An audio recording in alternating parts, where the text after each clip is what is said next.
एक पत्नी ने अपने पति को मेहनत मजदूरी करके नौकरानी का काम करके सरकारी नौकरी पर जॉब पे लगवा दिया, बड़ी ही अच्छी पोस्टिंग पे लगवा दिया। मगर उसके बाद पति ने उसके साथ ऐसा काम किया जो कि एकदम अलग ही मामला खुद को बना करके ले जाता है। और दोस्तों, यह एक सच्ची घटना है। अभी आप लोगों ने सुना होगा और पूरे मीडिया में जाना होगा, जो सच्ची घटना चल रही थी कि एसडीएम ज्योति मौर्य, जिसको कि उसके सफाई कर्मी पति ने मेहनत मजदूरी करके जैसे तैसे समय निकाल करके पढ़ाया, सारे विरोध के बावजूद। फिर उसके बाद पत्नी ने उसको लात मार करके किनारे कर दिया, कहने लगी कि ये मेरे स्टेटस का नहीं है। दोस्तों, ऐसा क्यों हो जाता है कि सरकारी नौकरी में जाने के बाद लोग बदल जाते हैं? हमें कमेंट में ज़रूर लिखिएगा और कृपया अपना नाम भी लिखिएगा, ताकि हम कल की आने वाली वीडियो में आप सभी लोगों का नाम अपने वीडियो में ले सकें। तो दोस्तों, मैं हूं नीरज स्टोरी टेलर। नमस्कार, स्वागत है आप सभी लोगों का आज की हमारी कहानी में। मध्य प्रदेश का एक ज़िला है देवास। देवास के बागली क्षेत्र में रहने वाली ममता बाई की यह घटना है।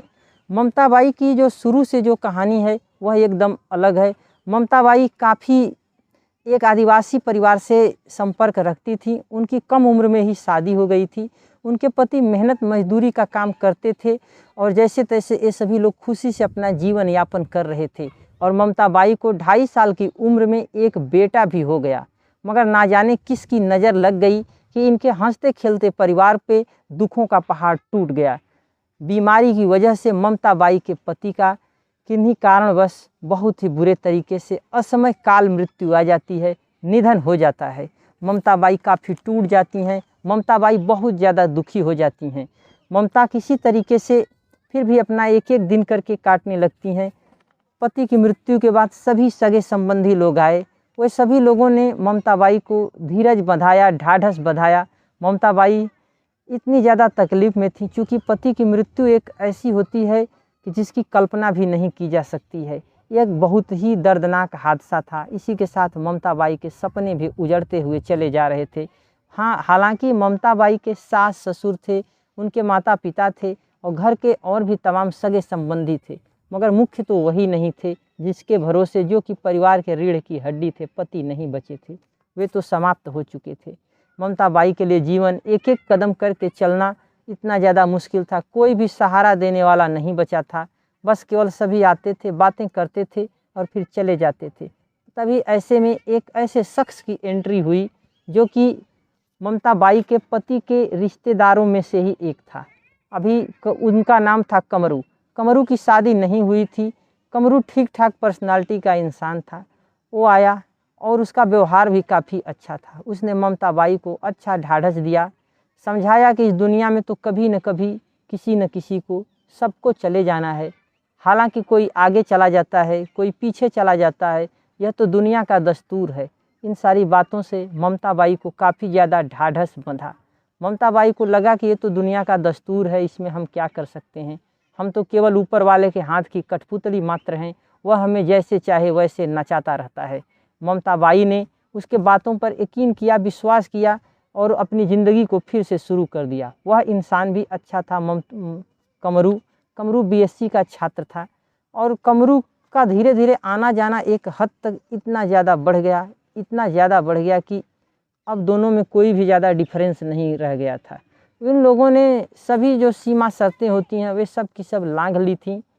परिवार के सभी सदस्यों को पता चल गया था। ये लोग शारीरिक संबंध में भी आ चुके थे। तो जब परिवार के सभी सदस्यों को पता चल गया, चूँकि इनकी जाति भी एक थी और रिश्तेदार में से ही था।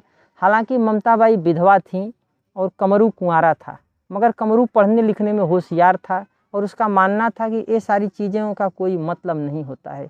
कमरू के साथ लगातार 3 साल तक ममता बाई रहीं और रहती ही चली गईं। ममता बाई और कमरू मिल करके ठीक ठाक जीवन यापन करते हुए चले जा रहे थे। परिवार के सदस्यों को यह नागवार गुजरा। वैसे परिवार के सदस्य ममता बाई को बराबर पैसे भी देते जा रहे थे, ताकि ममता बाई किसी तरीके से अपना गुजारा भी कर लें। और चूँकि उनके पास एक बच्चा भी था और कमरू भी कुछ हेल्प करने की फिराक में रहता था, मगर कमरू के पास कोई भी आय का जरिया नहीं था, कोई भी पैसा कमाने का सोर्स नहीं था। कमरू ने पहले ही बोल दिया था कि ममता, मैं तुम्हारी हर तरफ से हेल्प करना चाहता हूँ, मगर मैं नहीं कर पा रहा हूँ, क्योंकि तुम देख ही रही हो मेरी स्थिति। मैं तो पढ़ने लिखने वाला बच्चा हूँ, बंदा हूँ, किसी तरीके से मैं अपना ही गुजारा कर ले रहा हूँ। मैं भला तुमको क्या दे पाऊँगा।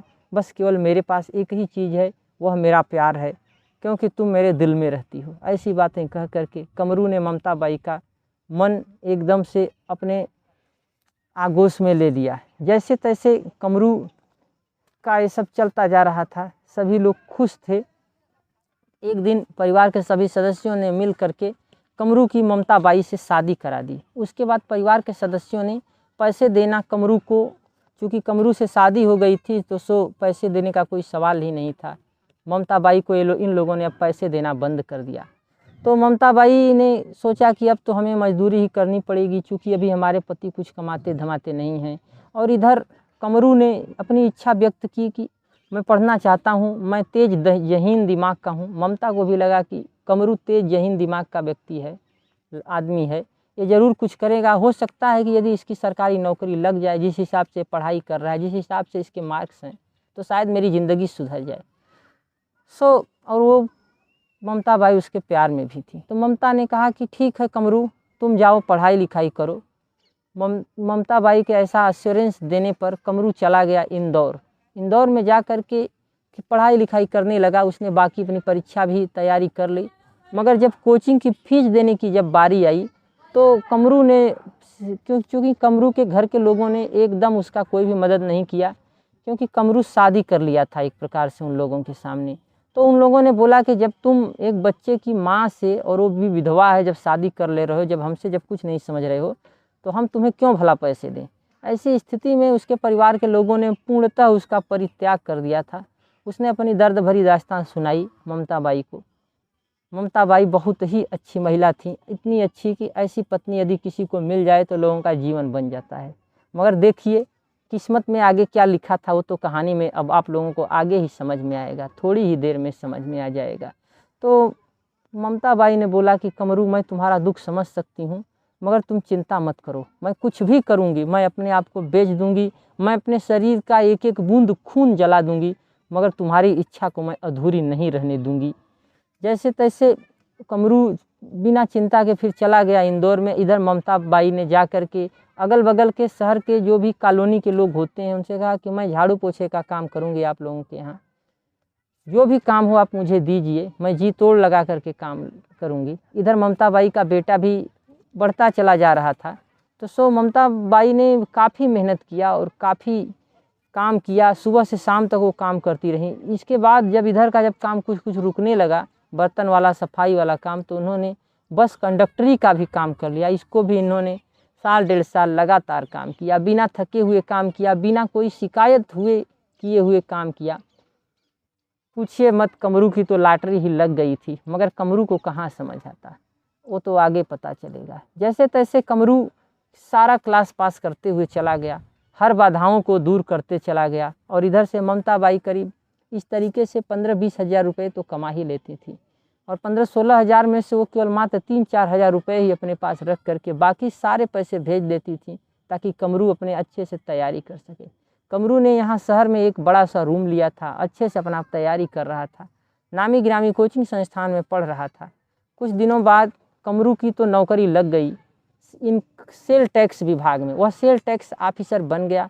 काफ़ी ज़्यादा खुश हुआ। उसने ममता बाई को भी बताया और बुलाया कि अब आ जाओ, अब आपके तकलीफ़ के दिन ममता ख़त्म हो गए। ममता बाई को भी लगा कि हाँ, मेरे तो तकलीफ़ के दिन अब ख़त्म हो गए। ममता बाई काफ़ी खुश थीं। ममता बाई वहाँ पे गईं, कुछ दिन रहीं। उसके बाद कमरू ने कुछ ही दिनों के बाद ममता बाई को उनके मामा के यहाँ और मायके पहुँचा दिया। ममता बाई कुछ दिन तो रह गईं, लेकिन जब ऐसे ही काफ़ी दिनों तक जब बार बार जब वो पहुँचाने लगा और अपने साथ नहीं रखने लगा, बड़ा पद था कमरू का, सो ममता बाई वहाँ जा कर के एक दिन पहुँच गईं बिना बताए ही। तो उन्होंने जो देखा वो तो सन्न रह गई ममता बाई, क्योंकि उसके साथ कोई और लड़की थी। दरअसल कमरू ने शहर में ही चुपचाप सरकारी नौकरी पाने के बाद एक शादी बना ली थी अपनी, जो कि उसके परिवार थी। तो काफ़ी ज़्यादा कुछ बोली ममता बाई, मगर उसको कोई भी ज़्यादा फर्क नहीं पड़ा। फिर ममता बाई लगी न्यायालय के चक्कर काटने कि हमें हमारा इंसाफ दो। आखिर में गांव में ही मामला सलटाया गया। वहाँ पे उसके बाद महिला बाल विकास की टीम आई, प्रशासनिक अधिकारियों के सामने ये तय हुआ कि कमरू का तनख्वाह 60-70 हज़ार रुपये के लगभग है, तो कमरू अपने तनख्वाह में से ममता बाई को जीने के लिए कम से कम 12 हज़ार रुपये तो देगा ही। कमरू ने सबके सामने इस बात को एक्सेप्ट कर लिया, मगर कमरू फिर भी नहीं पैसे दिया, वह तरह तरह के बहानेबाजी करता रहा। तो दोस्तों, आप सभी लोगों ने देखा कि कितनी दर्दनाक ये कहानी पेश कर दिया इस कमरू ने।